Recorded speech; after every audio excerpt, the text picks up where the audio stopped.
What's up, you guys? My name is Carnage, and today I'm bringing you a TDM on hard hat using the CM901 with, I believe, the silencer and extended mags, or just the silencer, one of the two. Actually, okay, so it looks like silencer and extended mags with the perks of Sleight of Hand Pro, Quickdraw Pro, and Stalker Pro. I'm using the specialist kill streaks of Dead Silence Pro, Scavenger Pro, and also Assassin Pro. I'm using it with the portable radar and also the frag grenade, and I think I end like 20 and 2. So for this video, what I really wanted to talk about was why MW3 was a failure in my eyes. The problem that it looks like that Infinity Ward has failed to notice in the last two games they've made is that every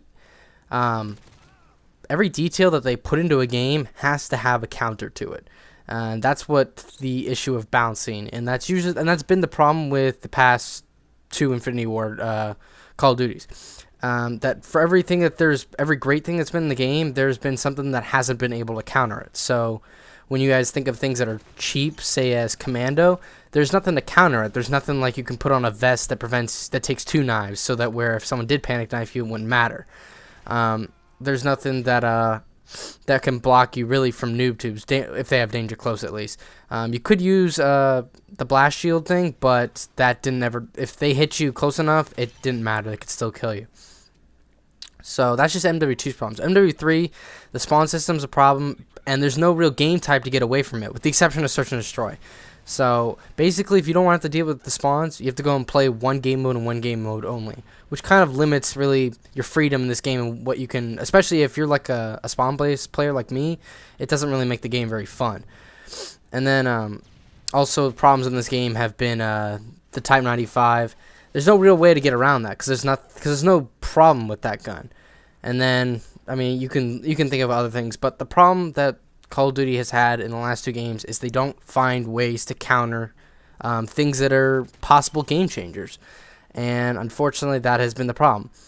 You could call it nitpicking, which is what most people will say is that, oh, you're just complaining. It's like, but the problem is, if multiple people have a problem with it, it's not complaining. It's just a bad design. If one person complains, oh, this gun's too good, and everyone else says that it's fine, chances are that person is just complaining because they died a way they didn't feel like it.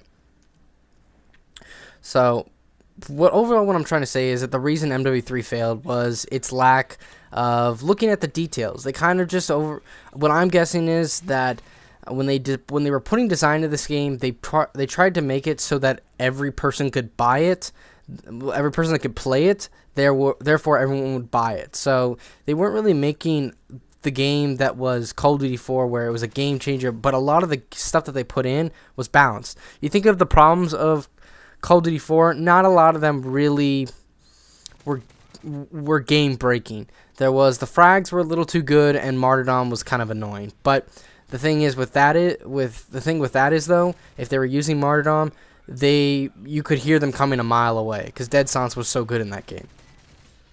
So a lot of the stuff in Call of Duty 4, which in my eyes was the best Call of Duty made, with Black Ops being a pretty close second, they just haven't been able to find a way to make their games balanced, and that's been a very big problem. And I want to say someone told me that Infinity Ward is not going to be making a Call of Duty again, which I don't know if that's really the best thing to do, because let's put it this way. If you look at this game and look at MW2 and look at how much is different about it, you can tell where Sledgehammer Games put their mark on the game.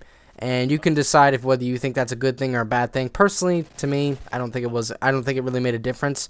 So, and Infinity Ward's been working on Call of Duty since Call of Duty 2. So, they know how to make Call of Duties, just they don't understand the balancing issues. So, in my eyes, personally, I would like after Treyarch to make their game Black Ops 2. If it's decent enough, I'd like them to spend 2 years making a new Call of Duty. Just take a year off and make the best Call of Duty possible. Don't worry about trying to get another game out for people to buy. Make the best game, make the best product, and people will enjoy it no matter what. So that's all I'm going to say, guys, and I will see you all later. Bye.